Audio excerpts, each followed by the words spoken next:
Aujourd'hui, on va parler des critères les plus importants pour savoir si vous avez un bon thérapeute en face de vous pour soulager vos douleurs. Et non quelqu'un qui est uniquement intéressé par la taille de votre portefeuille. Ah oui, mais attention, hein, on fait pas ça pour l'argent, nous. C'est normal de vouloir consulter un professionnel de la santé avec un épisode de douleur. This is the worst pain ever.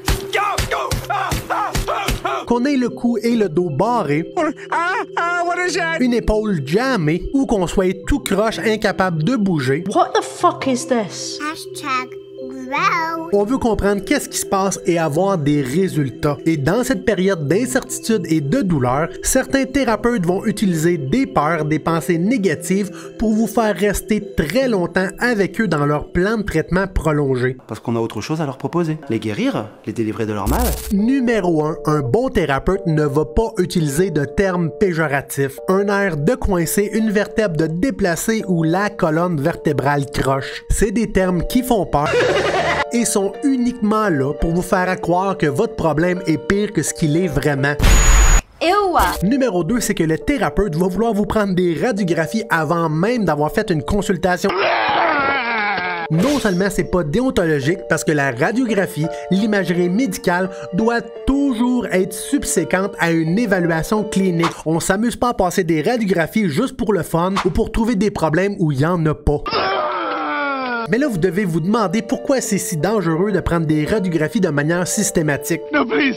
No more. No more. Parce que non seulement c'est facile d'halluciner sur une radiographie quand on n'a pas de raison valable pour aller fouiller là-dedans, He's high. mais surtout quand vous allez voir la radiographie, il va être beaucoup plus facile pour le thérapeute de pointer des anomalies complètement banales et de vous faire croire que le problème est pire que ce qu'il est vraiment. Now, I'll need to see you 3 times a week for, Many years. Numéro 3, le thérapeute ne vous donne aucune explication. Et avant le traitement, vous avez plein d'incertitudes qui n'ont pas été répondues durant la consultation. Non seulement ça va être impossible pour vous de faire un consentement libre éclairé si vous avez toujours des incertitudes et que les explications n'ont pas été claires, en passant un professionnel qualifié va toujours être capable de vous donner des explications claires qui font du sens. Si ça semble toujours nébuleux, c'est qu'il y a anguille sous roche. Redemandez des explications et s'il n'est pas capable de vous en donner, You're disgusting. sortez de la clinique. run. Ce qui nous amène au dernier critère. Le thérapeute ne donne pas de conseils, d'outils et d'exercices. Bref, tout ce que le thérapeute va faire, c'est de garder le contrôle pour lui-même en clinique. On fait pas ça pour l'argent, nous.